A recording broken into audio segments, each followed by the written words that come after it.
Well, over the weekend, thousands of Trump supporters rallied in Washington, D.C. They were there in the city for much of the day. Thousands upon thousands of right-wingers, Trump supporters.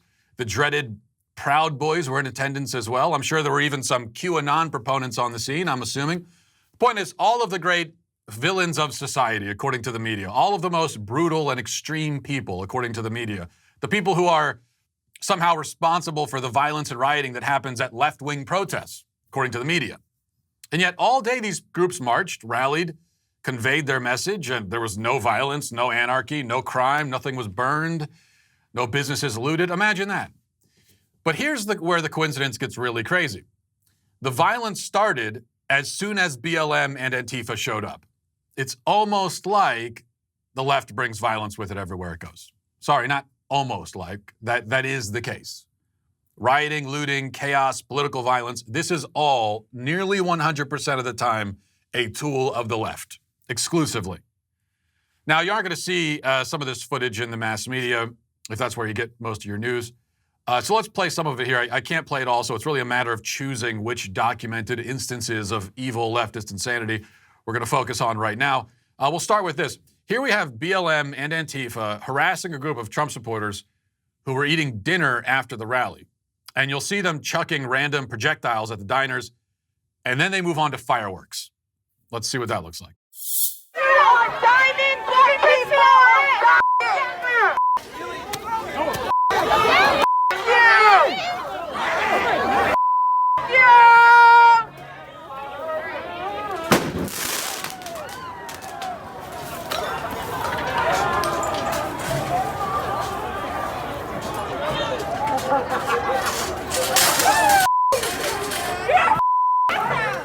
Now, it seems to me that throwing fireworks is attempted murder. Now, you could kill someone doing that, or at least seriously maim them. If we had law and order in this country, I mean actual law and order instead of just shows called Law and Order and tweets that say Law and Order in all caps, the people who did that would have been hauled away in cuffs and would right now be facing 20 years in prison. That's the kind of thing, if you do it, your life should be ruined. We need life-ruining consequences for people who assault and attack innocent bystanders, people who engage in political violence, otherwise known as terrorism. But instead, these low-life dirtbags are allowed to go home after their terrorism spree, play some video games, eat the Lunchables their mom stocked in the fridge, sleep in, go out the next night, do it all again. The difference between revolutionaries of the past and these so-called revolutionaries is that the latter, first of all, have no real cause except their own empty nihilism and hatred of everything that's good and true in the world. And second, there are no stakes for them. They risk nothing. They put nothing on the line. They have no skin in the game because nobody's holding them accountable. Now, in this next piece of footage, we have a girl being accosted as she tries to escape to safety, trying to get through the crowd. She's trembling and crying while her leftist harassers pursue her. Watch this and let me know if you can tell who the bad guys are here. Is the bad guy, good guy divide hard to discern in this situation? Is there any gray area here? You tell me.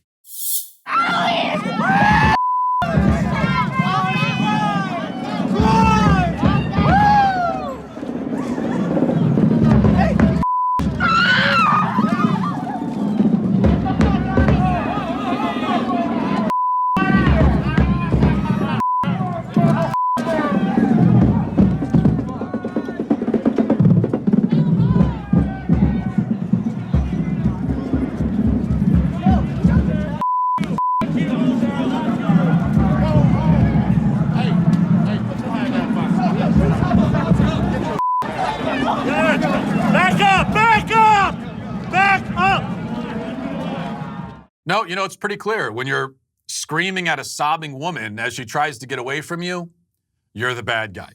That's a pretty safe rule of thumb. Something you can take with you in everyday life. If you ever find yourself screaming and cussing at a trembling woman as she clings to a man and tries to get away from you, there is a very, very, very good chance that you are a horrible scumbag. Also, another tip, you might consider the possibility that you're a scumbag if you ever find yourself pushing an old man off his bike and pouring water on him, as happened here. Let's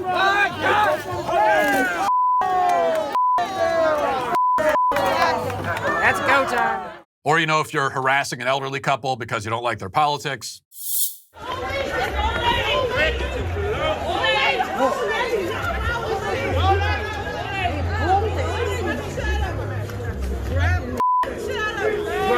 flag. That's it. Didn't grab you. Right. Get the fact right. Get the right. Believe in the fact. The fact right, loser. Goodbye, loser. Goodbye. This guy in 2 years. Leave him alone. Get the out of here. You better not.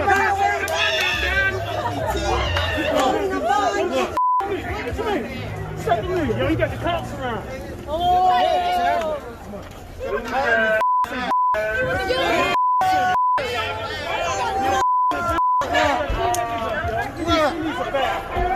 Shoot us tonight?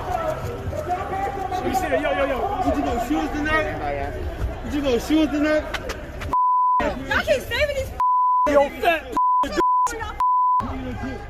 This again is one-sided. Okay, the dividing line between right and wrong in our current culture war is perhaps clearer now than it's ever been. Only one side loots and riots. Only one side harasses the elderly. Only one side rips down statues. Almost all of the political violence is on one side. And that also happens to be the side that believes in killing babies and injecting hormones into children. This is not a dispute between simply competing political viewpoints. This is not a mere battle of ideas. This is good versus evil. Nothing less than that. And let's not ever forget that point. And this brings us to something else, another important point. Many conservatives have pointed out that Democrats say they want unity, even while doing everything we just saw in those clips. It's clear they don't really want unity. And it's important to make that observation, yes. But to be fair, and also to be clear, I don't want unity either.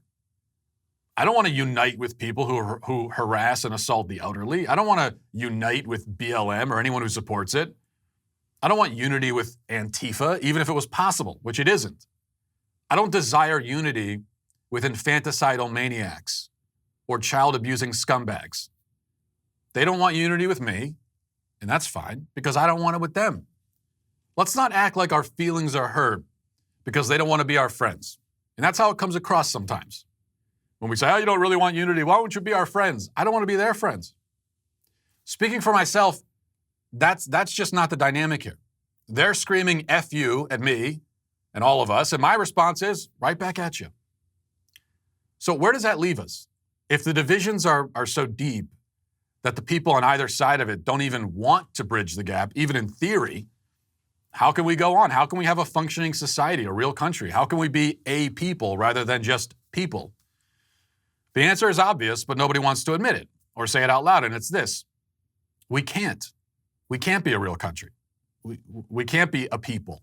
We can't function together as a whole. Not like this.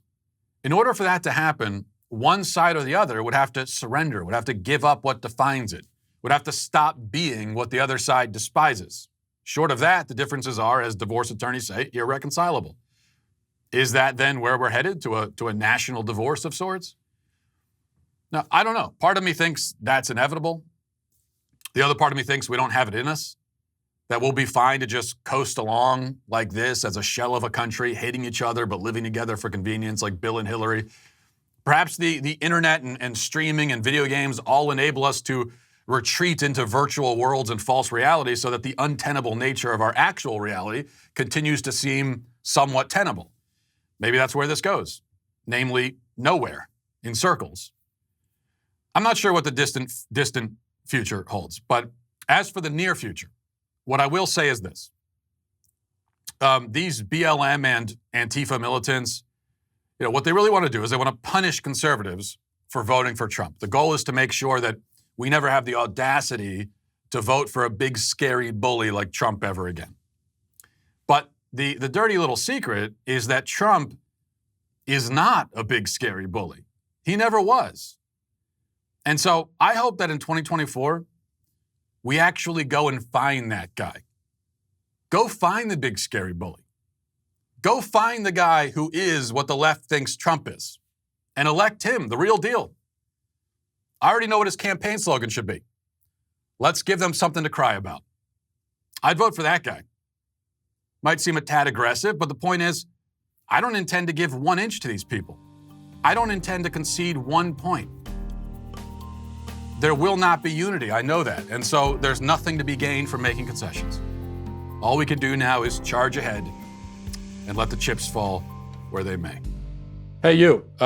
Yeah, you right there. Hit the subscribe button right now. Do it right now. I thank you for your compliance. It's somewhat appreciated.